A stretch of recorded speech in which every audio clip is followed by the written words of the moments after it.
Again, thank you everyone for joining the session today. We're going to be talking about troubleshooting the top Citrix end user experience issues, which broadly bucketed, pretty much fall into either remote worker issues, long logons, or session slowness.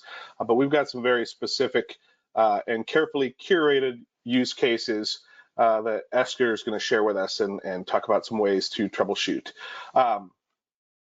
Joining us today, Esther Barthel. We love having Esther on our webinars. She's a great source of knowledge, and she's a lot of fun to talk to. So we hope you enjoy your time today. We've also got Martin Quinnen joining me. He is one of our client success engineers, and myself, Kiri Pence, from the product team. We want this session to be interactive, so ask questions. This is a good opportunity. You've got Esther here. If you've got questions for Esther, make sure that you put them into the Q&A panel in your GoToWebinar toolbar. We'll have a brief poll as well at the beginning of the session, and then at the end of the session, when you leave the webinar, there's a quick 3-question survey. If you could just take a minute and fill that out, it just helps to make sure that we are providing the right content that's meaningful and meets your expectations. As far as what we have on tap, we're going to do just a brief introduction. I know some of you are part of the series, so you've attended multiple sessions. Many of you are new to Goliath, and so I just want to give a brief introduction as to who Goliath is before we jump into the session. And then, like I said, we'll do a quick poll to get us started. That'll also help shape where we lean into as far as the use cases, just understanding the things that you're focused on troubleshooting most of the time. And then we'll jump into, like I said, specific use cases that fall into the remote workers, long logons, and session slowness. And then at the end, we'll take some Q&A. But we can take Q&A all throughout if it's relevant and timely to the topic that we're talking about. Go ahead and make sure that you put your questions into the GoToWebinar question and answer toolbar, and we will make sure that we get those answered at the appropriate time, which could be, mid-use case.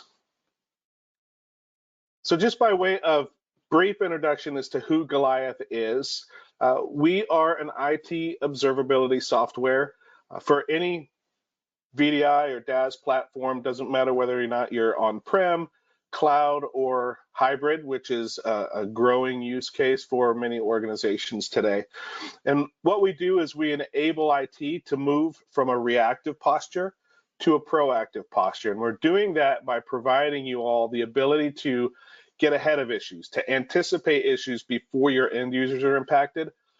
When issues do come up, troubleshoot them faster, and then documentation that proves the root cause of end user experience issues so that you can put permanent remediation in place.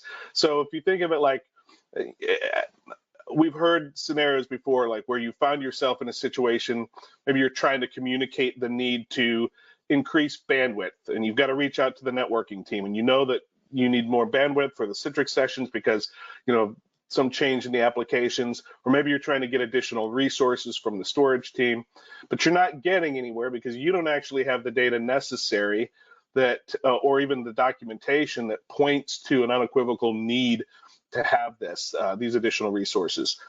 This is exactly the type of situation that we help resolve by giving you the data to help defend your position and get changes made. So we're all very much aware that the IT delivery infrastructure is super complicated. 15, 20 plus unaffiliated vendor technologies, they're all working in concert to deliver a great end user experience. It's actually quite a miracle that the end users can access their applications in the way that they do, given the level of complexity.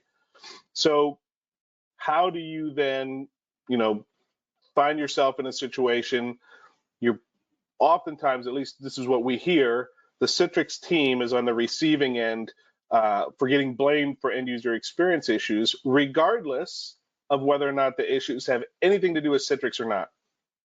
We hear the term Citrix defense team tossed around a lot by clients. And it takes purpose-built technology to identify within this mesh of integrated technologies which IT element is actually responsible for the end user's experience issues. And because of the complexity, that's a visibility problem. It leads to a visibility problem. You probably have a lot of monitoring tools. I know you have a lot of monitoring tools across the entire IT stack. But the problem is that those tools are siloed into the different groups with their own monitoring tools, focused on their own piece of the IT stack. And they're all great tools, but they're there to solely focus on that one piece of technology. The typical approach for most organizations when there's an issue with an end user's experience, they look at each of the individual silos, they look at the monitoring tools. Oh, yep, everything's great at networking. Yep, servers are good. If every single piece individually says that everything is running correctly, the assumption is that the end user's experience is also good. But the reality is it's not. And this is when it gets frustrating. And this is when you get pulled into these incident response teams. And this is when all the finger pointing starts. So we're taking a different approach. We're sort of changing the paradigm of how IT troubleshoots end user experience. And instead of inferring the quality of the experience based on the individual elements, we're actually starting with the end user, and then we're informing outwardly from there. And that way, it helps you guys to identify which one, sometimes multiple IT elements are impacting that end user's experience. We're correlating all of these data from all of these disparate, siloed pieces of the technology stack into a single view, so that it makes it really quick and easy to identify root cause and then communicate across the IT team. All right, so we're going to get started with a quick poll. This is just sort of a pulse test. Give me just a moment.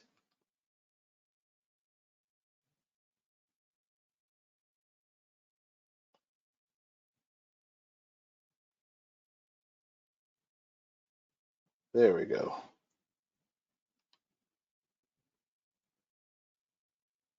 All right, so which Citrix end user experience issues have you spent the most time troubleshooting in the last 6 months?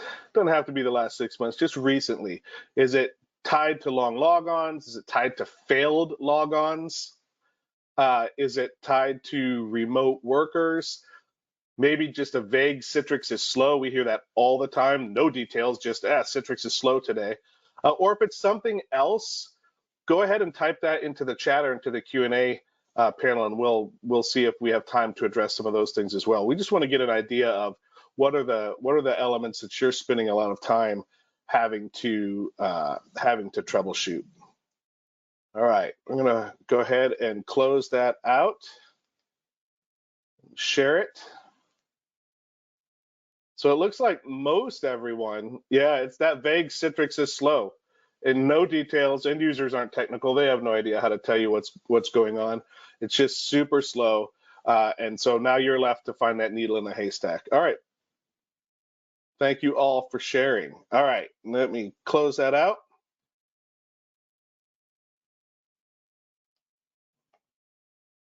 All right, we're going to jump right into the troubleshooting portion now. I'm going to bring Esther in and Martin in, and I'm actually going to pass the screen over to Martin here while we go through this. If you give me 1 second, I got to multitask. All right, so Martin's going to take us through, and Esther's going to take us through some of the use cases, starting off with remote workers. And we've got that broken down really into two categories: the road warriors, who are now remote workers, and then the additional complexity now with everybody kind of having a remote facet to their job post-COVID with all of the collaboration tools. So at this point, Esther, I'm going to kick it over to you, and Martin is going to help drive the technology. Yes, I'm very appreciative that Martin is definitely supporting me, because I'm really good at sharing all the different use cases that I've come across with my career, and I'll try not to linger too much in the past and give you just COVID examples, because I think by now we have to realize it's definitely post-COVID. But still, for me, COVID is a very clear marcation in the whole history of virtual desktops, especially if we're talking about remote workers. Because I think pre-COVID, it was all about having these road warriors and giving them a virtual desktop so they could still stay connected with the corporate business processes, corporate applications, making sure that they're, even when they're on the road, they're very productive and communicating back to us all the cool stuff that is coming our way. If we're going into that COVID era, it's much about just being overwhelmed with the fact that now regulations order us to make sure that we have a remote workplace for everyone. And I think that really kind of surprised, at least it surprised me a lot in all the IT support that I needed to deliver. And if I'm talking about that more, what I'm meaning is that all of a sudden it wasn't just those road warriors or those personas that we had to consider with our virtual desktops or virtual workspaces. It now became all the different personas and use cases that we had within our business. So that definitely had a big impact on the existing systems. And budgets definitely weren't prepared to have like a big financial injection into our infrastructure. So I think the first challenges or the first months of going through that COVID era was all about trying to make sure that with our existing infrastructure, we would still be able to support that excessive amount of extra remote users that were coming onto the systems. And I think, at least for my perspective, it was a lot to take into. So any help that you can get in getting an overview of your infrastructure and if it's healthy or not is definitely helpful. And I'm very fortunate that Martin already prepared some of the insights that Goliath has to offer. So I'll just let you go through all the different options that we have to stay in control of our infrastructure and the performance. Absolutely. So what you guys are seeing here is one of the dashboards in the Goliath Performance Monitor, and I think it's a good illustration of how we can start to stay on top of infrastructure performance and environment sort of, load, if you will, as we have, whether it's, a migration to remote work, just as we're talking about that shift over that we saw with, say, like COVID coming in, but also, whether it's something like a migration that we're going through, environment growth and acquisitions, mergers, things like that, all of which have that same issue that we end up having to deal with on the IT side, which is how is my environment performing? Where are the issues and where do I need to focus in order to keep things performing optimally? So what you're seeing here in our technology under the Citrix topology tab is one of the great dashboards that we have to help with this type of a use case. And what this is doing is building an automatic dependency map of a Citrix environment in this case.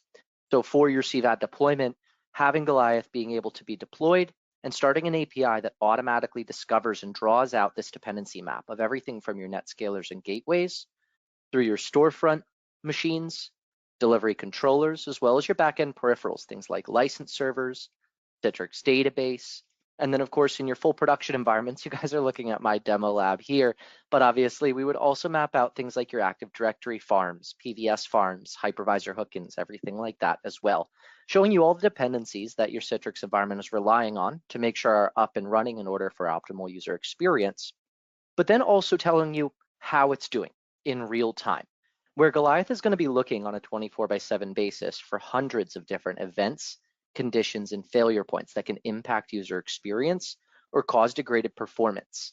These presented as a sort of heat map that you see here with some of the machines turning red, as well as peripheral metrics that really help us to identify, how are we doing in terms of accommodating our users?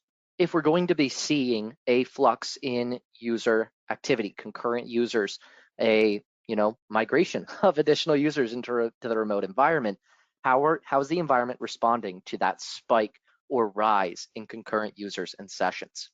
Over the course of the day, as we get through maybe our first week or two with assessing how the current environment's going to perform and where we need to make our changes, How are we doing in terms of connection failures? Are we seeing issues that users might be having?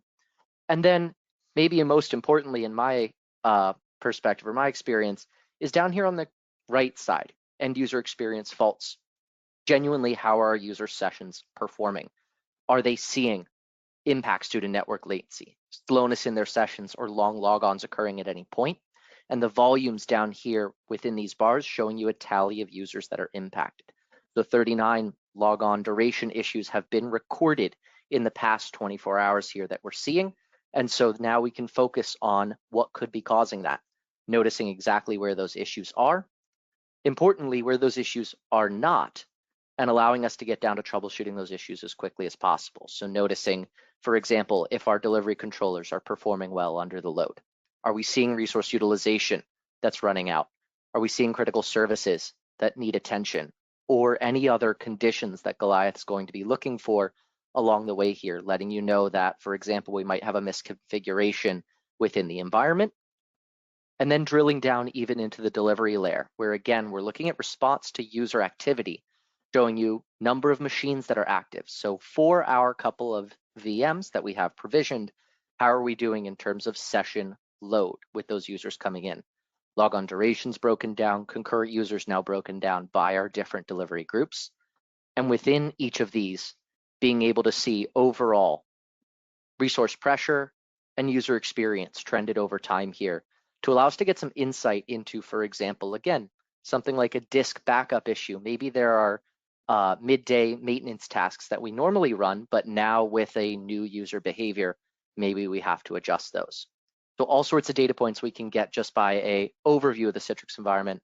I guess, Esther, I'll pass it back to you, see what you have to talk in terms of points relevant to this. Yeah, Well, like my there's a question lot for of you, Esther. questions, popping up Yeah, in my head already. But my Kiri, question if for you, you, Esther, is what do you do with this information? So you're responsible, and we've got the session today is full of admins responsible for, or engineers responsible for end user experience, or in some way getting blamed for end user experience, maybe too. There's a great deal of information here, a lot of capability. What do you do with it? So if you're trying to be proactive in this sense, yes. what are you doing with this kind of information to make sure that your remote workers, and this doesn't just address remote workers, it spills over to anyone that's consuming Citrix, but what do you do with this? Then what's your recommendation to the people on the session? So one of the first things that pop to mind, especially with the load of each session host, is that this gives me great insights in if I have enough infrastructure and compute power to handle all the sessions and all the workspaces that need to be provided.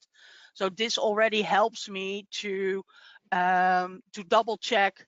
For instance, I know from experience that if you're running your session host on Azure, for instance, and I'm not trying to bash a vendor in this case, but one of the things that we had was there's a lot of compute shortage from the Azure perspective a couple of months ago in the EU region. So that meant I now all of a sudden had to take into account that I couldn't elastically grow my session host pools and make sure that there's always enough compute to handle to provide a great user experience.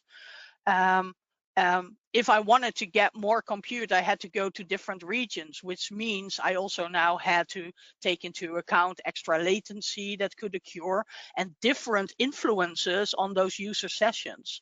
So for me, this is already giving me like an overall view of the health of my infrastructure and a prediction, so to speak, of the user experience. But what I loved most was when you showed that overview where it also says what could be the cause of a diminished user experience. Yeah, this one, the current end user experience faults. That helps me greatly in not having to go through each and every step of my root cause analysis game plan. But can instantly focus on, oh, I now know that it's not going to be network latency, because with these metrics, I already see that I have to focus on the logon duration, because that's the greatest pain point for my end user experience. So yeah, I'm already in action mode with these with this data. So thanks for that. That already, and it gives me a great. I was gonna say a very smart arguments to make sure that I convince my product owner or my manager that I have to spend some extra time in investigating these metrics. Okay. I hope that answered your question, Kieran. It did. It did. Um, and again, at any point, for those of you on the session, if you've got questions, if Esther says something and it triggers a question, go ahead and type them in to the GoToWebinar toolbar, and we'll go ahead and get those answered too. And Jameson, I see your question. We're actually going to get to that at some point during the presentation. So Jameson, stand by. We'll get to your question there. All right. That's Much sort of more fun. Road Warriors. What about all the new complexity that comes? Now we've got to have collaboration tools to facilitate this remote workforce. Let's talk a little bit about that. Yeah, so I don't know if you know, well, probably not, because I don't think you have to go into the office a lot. But one of the trends that I'm seeing with my customers is that we are now basically asked to come back into the office and have at least one office day with the team. So we still challenge our social skills, so to speak, and interact with each other without a screen in the middle. But one of the things that I still kind of find funny is there's always a couple of members in the team meetings that are remote. So what we end up doing a lot is sitting next to each other with our headsets and opening a Teams meeting or a Zoom meeting. And then have like our Teams meeting where we could also, or we go into a meeting room and then still have to put the other members on the screen and have those awkward, no, you're still on mute, but I see that you're trying to add to the conversation moments. That's not the most funny part, of course, but I think the challenge nowadays, what it does represent is that now those collaboration tools are like being used, well, I was going to say 24/7, but at least those 8 working hours during the day, not just by me, but by like probably 90% of the business users. So Well, and you that bring up a means, good point too. It's not 24/7 unless you're in healthcare, but it's also yeah, not as much during the normal business hours anymore either, because people work remote. There's flexibility, so they start their days earlier so that they can take a few minutes to get the kids to school, and then the kids get home. So they're doing some things with theirs, so they're working later into the evening now to yeah. kind of make up for it. So the hours of operation have expanded as well. So that's actually a really good point. Yeah, and I think we're still like having the mandatory at least 10 hours of support during the day, which is still like limited to the traditional working hours. So a lot of the users that are doing the extra hours in the office hours, they don't get the support that they probably need. But at the same time, what I was kind of trying to refer to is that it's not just becoming more complex to manage the workspace and that user experience from a collaboration perspective, but it also means we are putting much different performance demands on our infrastructure nowadays, where first, at least pre-COVID, I still had to like convince managers that GPU or having faster CPUs in our systems to make sure that it could handle the more video request from an office usage perspective is now it's more like a mandatory or a commodity nowadays to have video support on your virtual desktop. And it's still kind of challenging, I think, to give the end user the same local usage experience in a virtual desktop.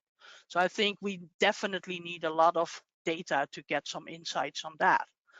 So that's a nice introduction, Martin, to let you explain to me where we can find within Goliath all the great metrics that support me in understanding the user experience or a lack of experience for the user.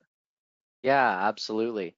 And it comes along with obviously a need to understand how our environment's performing in terms of conditions that the user is going to be working in, how the environment's going to be responding to, for example, you just mentioned the need for collaboration tools. So if we have our users in, say, a Citrix session expecting to use Teams, there's obviously factors that we'll want to make sure are enabled, such as, for example, HDX optimization within Teams. Luckily, you do have within Goliath, similar to how we were talking about on the infrastructure side, some of those events, conditions, and even you can see in the little mini screen there, the little red highlighted nodes. Similar to that type of monitoring, Goliath's going to be doing the same thing on things like your app servers. So where in the session, say for example, we have HDX optimization is not detected. Goliath actually has a Teams module specifically built to detect conditions like that, where under things like our alerts and logs, and you could always get ticket notifications and things about this, where we can actually tell you exactly when and where an issue occurred within that session. So without ever needing to troubleshoot and go uncover that maybe Teams had an issue for that user or was not in a ideal configuration to support that user experience, you'll actually see that right here within the UI.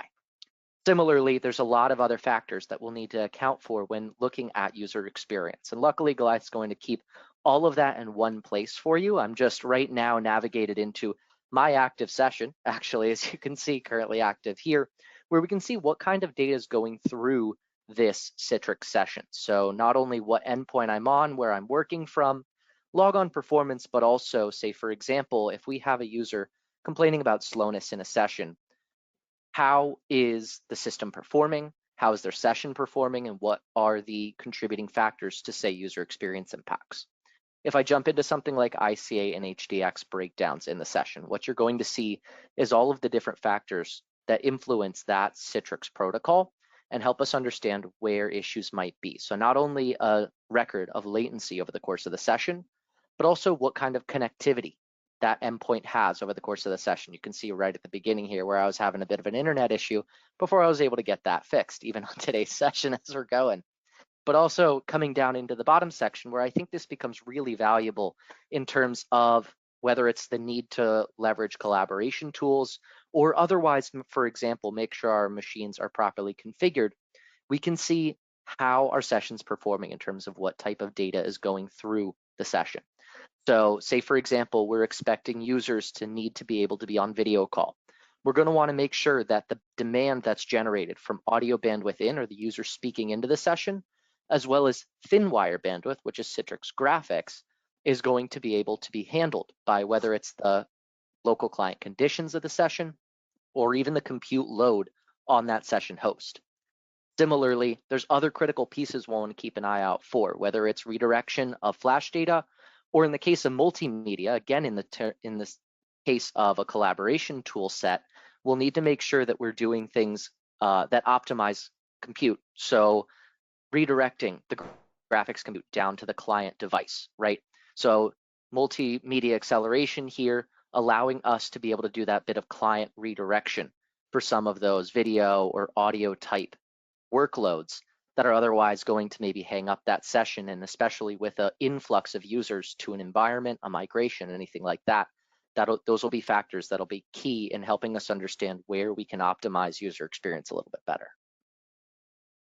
So can I also link those metrics to like alerts and say, well, if the metric spikes above certain numbers, at least alert me so I can proactively maybe even reach out to the end user and say, hey, I got the impression, or just fess up, I got an alert that your video performance is not up to speed. Can you confirm that your user experience is lacking? So is there something that I can do to help you? You're spot on. All of the metrics here in Goliath are able to be alerted on. and can even be exported out, whether you get an email about it, whether you get a text about it, or maybe you have a larger ticketing system, a ServiceNow, for example, in use. Goliath can fully integrate with any of those systems to help you make sure that the proper incidents are tied. If a user complains and we can help you understand what was going on at that time, it's all going to be here to be able to reach out to you and tell you about these types of issues. So a quick way to become the hero of the day, so to speak. Absolutely. Awesome. I'm just waiting or checking if Kiri pops up with another question. Or... No, I'm becoming the one that's watching the clock. I want to make sure we get through all the use cases. I had a sneak peek at my clock as well, which is huge, so no worries. So one of the other things I think that we promised to address was like log-on times and what happens if log-ons become like longer than expected. I know nobody ever complains about, oh, I couldn't get my cup of coffee because the machine was already up and running. But still, I think nowadays we still have those log-on challenges. I think one of the cool things is, at least back in my days, we just had to like reactively wait for the end user to make a ticket and say, well, I don't think my application is working, or I try to boot up my remote application session and I'm not seeing anything happen. So can you please check if there's anything going wrong? I think you have these really cool application availability monitor functionality within Goliath that definitely helps you to not just sit back and wait for that ticket, though I know nobody sits back because we're all busy trying to get that bunch of tickets out of the way. But I know you have a smart way to get in a more proactive attitude towards well, and 36% of the people on the call today spend a lot of time troubleshooting failed logons. Like, this is a perfect example of saving time for 36% of the people on the call, because that's what they're spending a lot of time troubleshooting over the last several months. Yeah, and I know I used to get calls or see the tickets come in, and then that was the first time that I would open up an application or try to start it and go, yeah, I think you're right. This application is not working. You're right, it's not working. So that's I know you introduced me to this previously, Kiri. So I know it's in the system, but I just love how it still baffles me how helpful it is. So Martin, just do a more technical explanation. Sure. Than yeah, absolutely. my And I think you guys made a couple great points here as far as where this feature in the technology can really help shine. Obviously, if we're dealing with things like failed logons, or Esther, as you just mentioned, a lot of us are going to be sitting there digging through the tickets that have already come in. Well, what if we can just prevent those tickets, right? You're going to be dealing with, especially in the case of failed logons, if a resource is unavailable, every user is going to click that resource. It's not going to launch. They're going to submit a ticket. Multiply that across 50 to 100 users. Systems. Absolutely, right? All of a sudden, you have hundreds of tickets coming in that it's your responsibility to check, triage, and understand that, wait, these all have to do with the same problem. Now you've got to process all of these instead of starting to get down to the actual issue ahead of time. The application availability feature is designed to help you get ahead of that type of an issue by logging on a scheduled basis proactively and telling you if and when a resource is ever unavailable or can't be launched. You're seeing on the front dashboard here just quick analytics, things like breakdown of our logon duration. You'll see those blue bars and trend lines here allowing us to go historically through time and understand analytics of how often our launches are running, when they're successful, if we're seeing failures, anything like that. Going into things like our analysis, this is where, say for example, as Goliath application availability is deployed, it's testing automatically, and I can actually pull up a quick illustration of what this looks like in general. From your central data center, you'll have obviously users at different maybe locations, buildings, clinical sites, office locations, whatever it might be. we'll put a piece of technology, the app launcher, at each of those sites or in a geographic region. This is really popular for our remote workers as well, putting an app launcher in a regional data center, Amazon US 1 or West 1, for example. All of those app launchers launching real sessions into your critical resources on a scheduled basis and passing that data back to Goliath is going to allow you to understand exactly how this is all performing and be alerted in the case of a failure at any point. Now, forgive me, I just have to quickly log back in. I've been sitting here still a little bit too long. So jumping into things like our security settings. Yep. Jumping into our analysis page here, you'll see all of the ability to go back in time. Say, for example, we experienced a launch failure this morning. Maybe we need to go back further in time and understand when that issue began, right? Be able to filter through our different. So it's not just at the actual time, but you have that historical data that you can scroll through as well. So you can actually pinpoint it exactly to, oh, this is the moment where my application was not responsive anymore. That's exactly it. So you're able to go back in time, have all of that historical data and constantly retained so that as soon as a failure does occur, maybe it happened during your upgrade, around the time of your reboot schedule or whatever, but all of a sudden you're seeing this happened more and more over time. You're able to see exactly when that's going to become problematic, or maybe we're even seeing logon durations trend up over time, indicating a impending issue, right? So we jump in, we can see, get alerted to maybe a long logon or even a failed logon at any point. And this is where you'll be able to get all of the troubleshooting data that you would otherwise have to rely on your end users to get you. So think of all those tickets that come in, user says, hey, I can't log into the resource. You say, which resource did you click? Did you have were you logged in with your correct account? Did you have all of the other prerequisites filled in order to launch that? Or what exactly did you click? Or if it gave you an error, what did it say? Users are never going to give you any of that information. So instead, you'll be able to come in here to the console, see an individual launch and actually look at it from the end user's perspective. Now, again, this is just a synthetic test that's mimicking closely to the end users, logging in from their same office location, for example, showing you what it looks like getting through the entire login process, authenticating the storefront, getting to your resources, as well as then again, finding that application, clicking it, and waiting for it to launch. So in this case, we've set a timeout failure on this launch. We've determined, hey, 75 seconds is too long for us to wait. This application needs to be available sooner than that.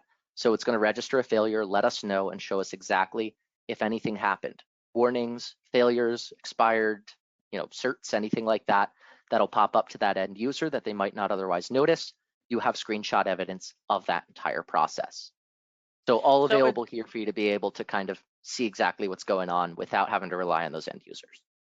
So it does allow me to correlate to all the other metrics that we are collecting to really get to that root cause analysis.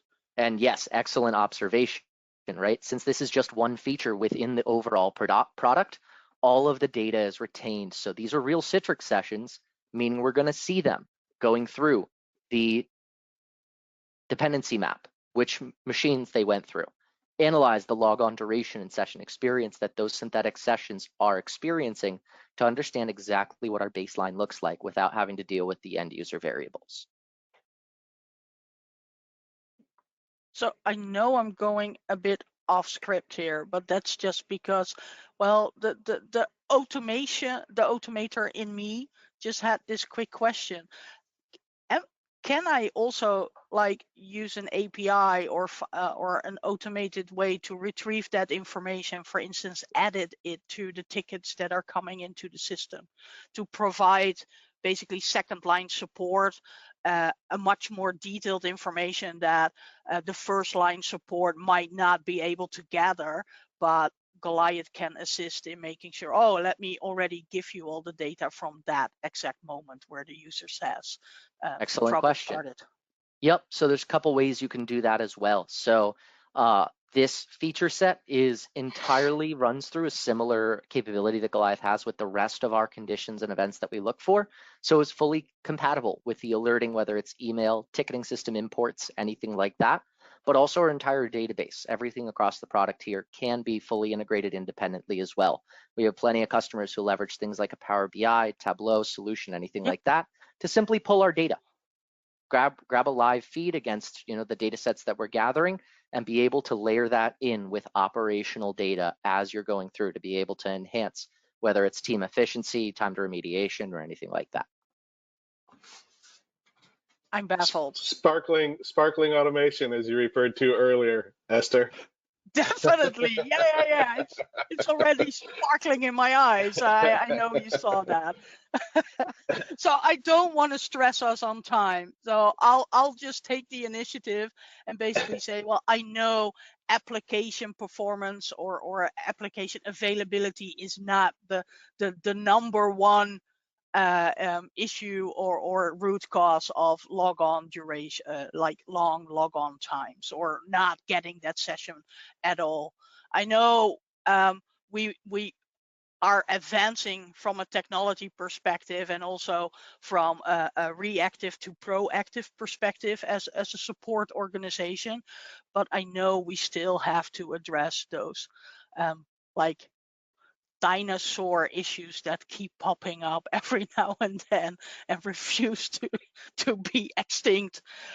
So do you also have some extra insights in why my logon process is so slow, or why I have users that complain about having slow sessions? Absolutely. All of that's going to be contained back where we were looking at the in-session performance, where I was breaking down things like the graphics going through sessions and everything. Obviously, we're built to handle all of those different issues, whether it's in-session traffic. That's only one factor, one tab within our UI here. I can take you guys through things like the logon as well. So this is where we'll be able to break down every logon every time. No need to run a script, no need to go back and dig through this data. And if we're in a non-persistent environment, we don't have to worry about that machine having disappeared. This is all collected in real time by Goliath and then retained back in our database for a historical period. So that way you can always have this data on hand.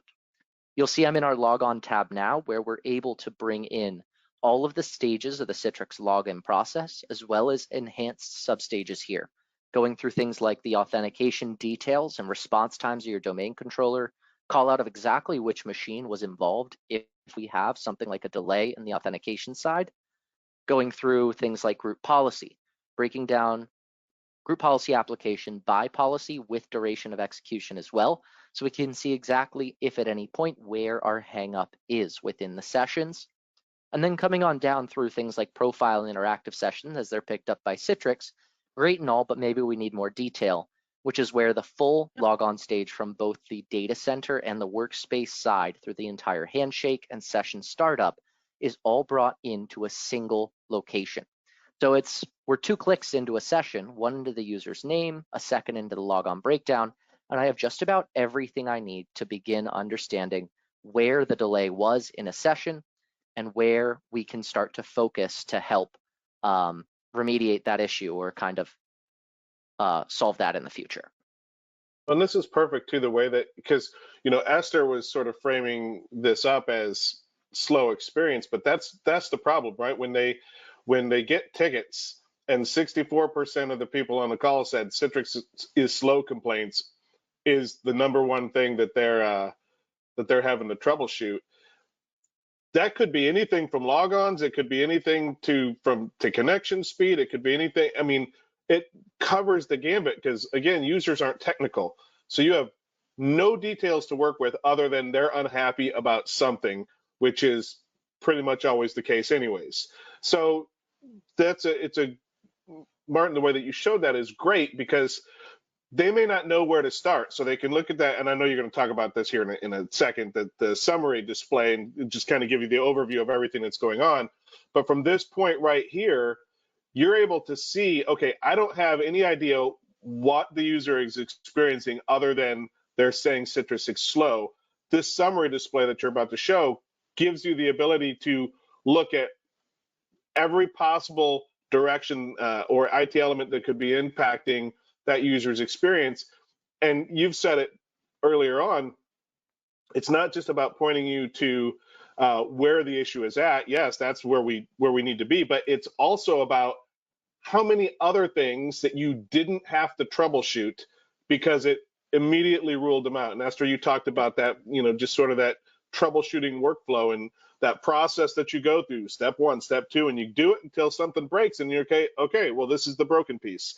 So that was the way that you did that, Martin, was great, because again, they're not given any information. They're just given a ticket that says user's having a bad day, tell me why and fix it. Absolutely. And I think this also helps the support desk if they have already that insight, because, well, one of the things that I kind of got annoyed by is that they always go through that call out script, so to speak, and have all those basic questions. And because I'm probably more knowledgeable than the average user, I'm already going like, no, I already checked all the above. I just told you that DNS is the problem because I already analyzed that. But then, yeah, then it sometimes becomes annoying to still have someone else go through through the entire checklist, so to speak, to check it off, when you obviously have a very easy dashboard or overview that says, no, we already checked off these 5 sections in your checklist, just focus on the last one. So yeah. It's funny, this is totally off topic, but it's on topic. It's just funny little anecdote that you just reminded me of. I got in trouble already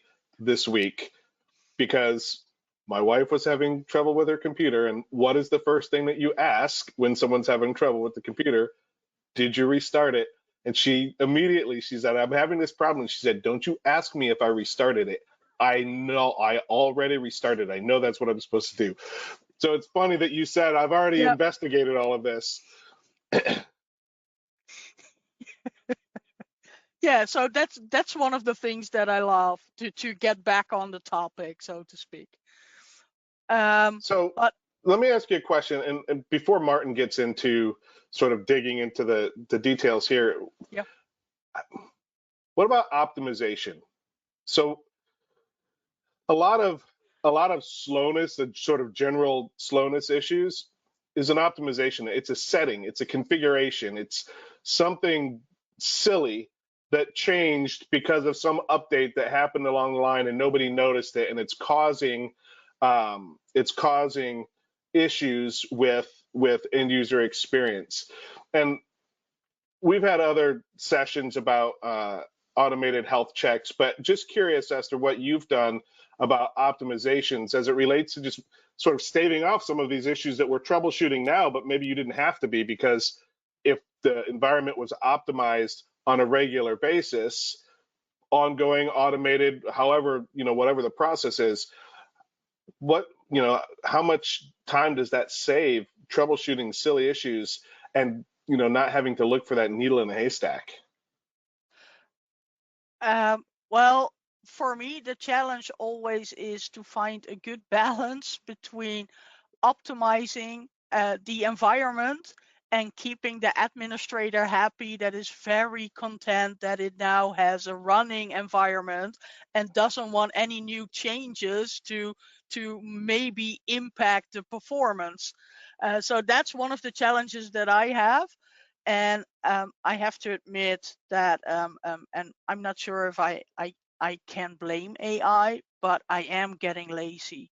So nowadays, whenever, yeah, I will be the first to admit, whenever I run into a new metric or a performance issue that I do not fully comprehend, my first question is to go to AI, and I will not mention a specific AI model or anything, but to just ask that question. So I'm running into this issue. Can you give me a heads up on what I need to investigate to get more data, or to find the root cause analysis, or to perform a root cause analysis? So nowadays I have a new assistant, so to speak, that helps me in pinpointing or shortening that checklist for me. So yeah. But this Martin, Esther just serves you 2 layups right there. I know.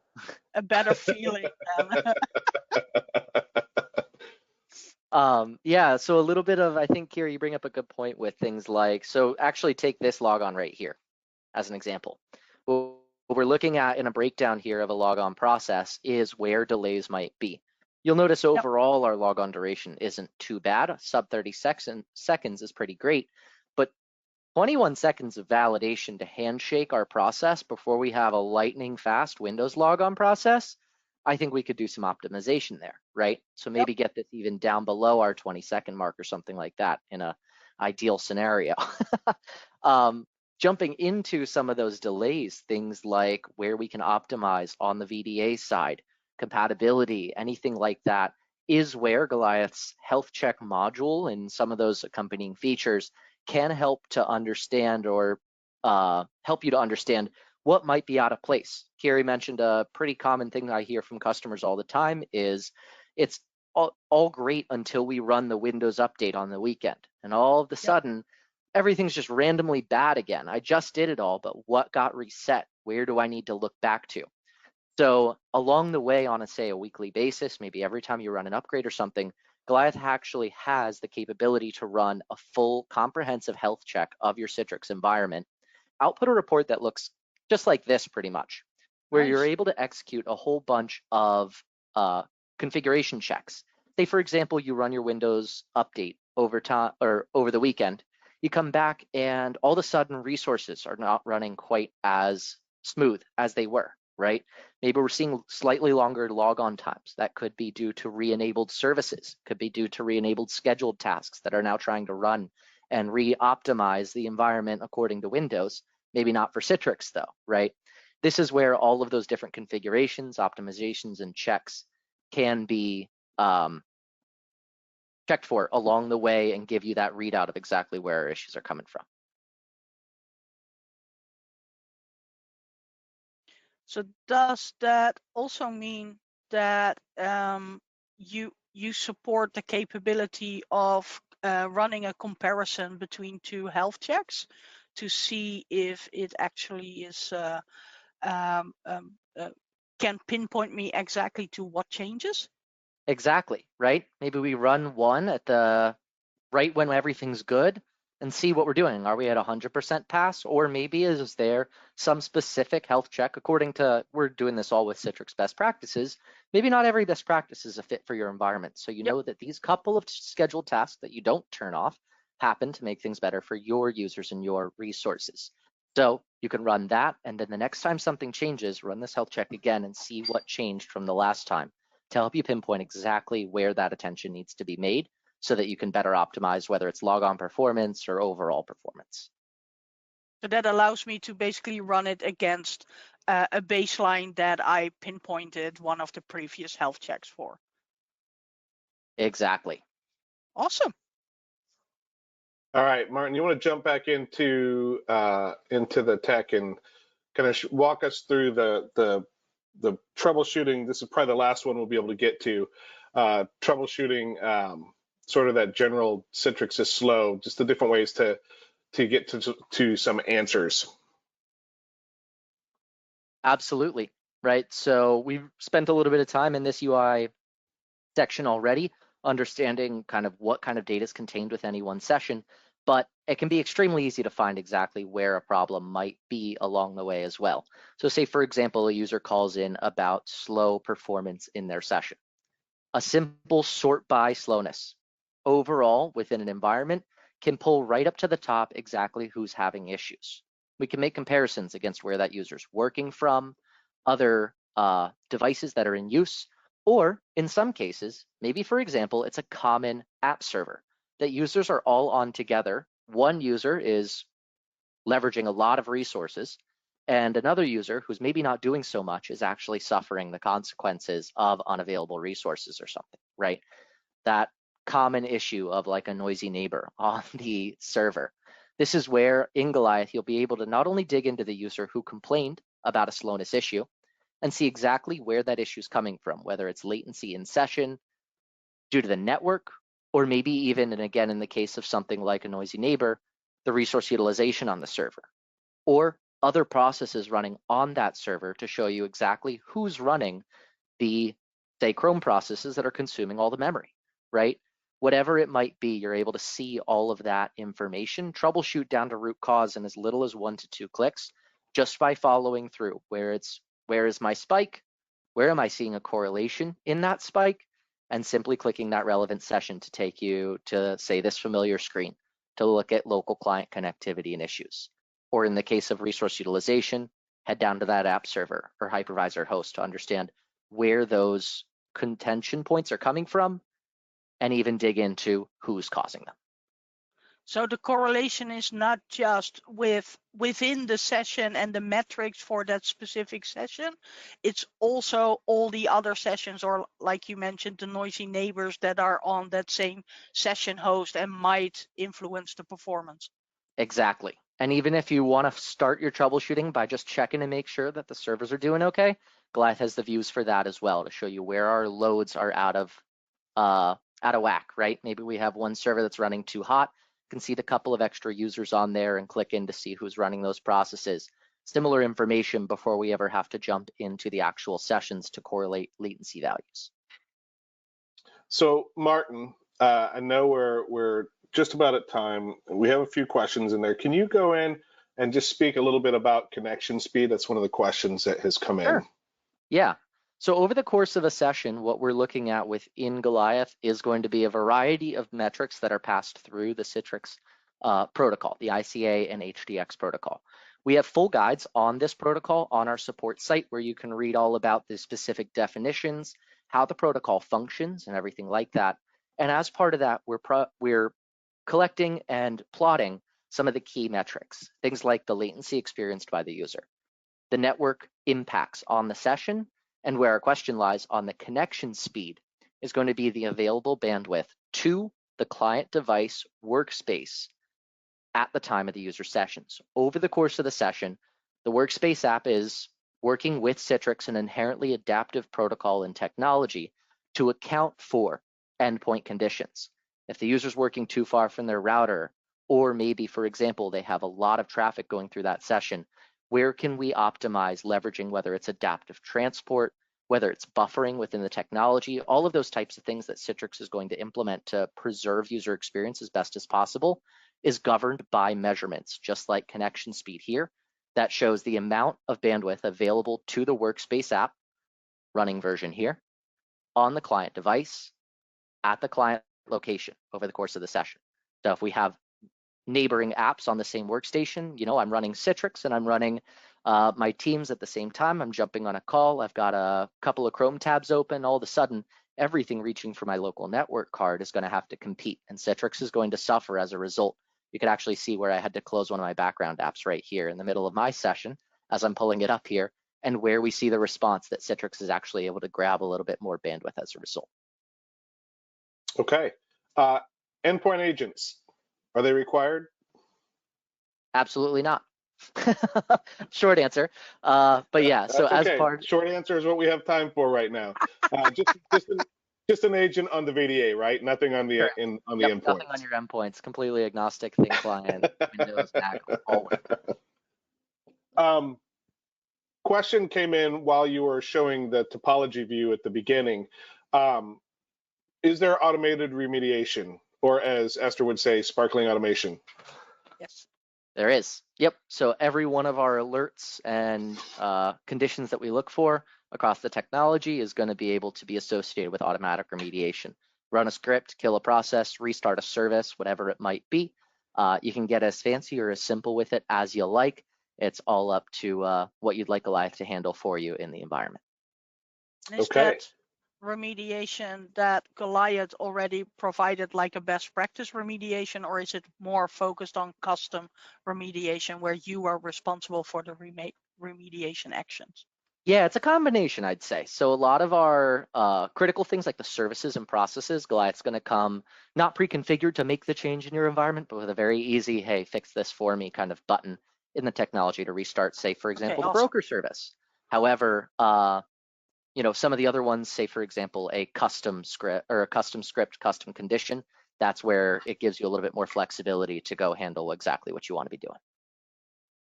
Great. All right, there are a few more questions in here. We will follow up with you individually on those questions. Thank you for bringing them in. I did try to answer some as well in the chat, so I don't think anybody went unanswered.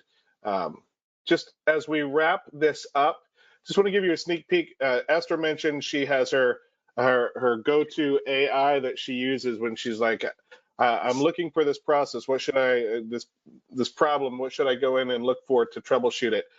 Martin didn't get a chance to show that, but we have AI built right into the Goliath console that can help you with that. And this is sort of what that looks like. Our future state. So this is the today state. Our future state very soon. We're going to be doing more around deeper analytics. So you ask it a question. I got an alert from Martin Quinnen, says he's having logon issues. Pull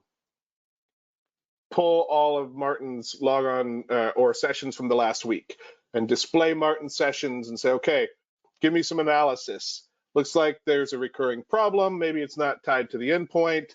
Would you like additional details on the specific stages? And have that correlation done automatically in AI and then point to the specific issue so you know exactly where to go to without having to click through screens.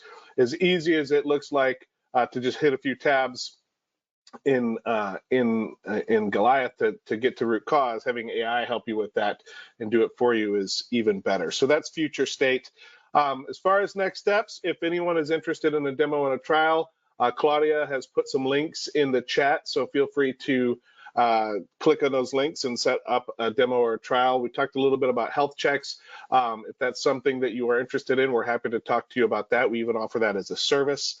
And then our upcoming sessions, we have two upcoming sessions, or our next two upcoming sessions, September 17th, which is going to be focused on healthcare IT. So if you're on the healthcare side and you work for a healthcare vendor, this will be a great one. We're going to bring together a CIO and a CMIO and talk about how they work together to improve clinician experience. And then our next troubleshooting masterclass will be on October 2nd. So with that, thank you all for joining the session. Special thanks as well to Esther and Martin for driving the real meat of the session, which is getting into the troubleshooting and to the technology side of things.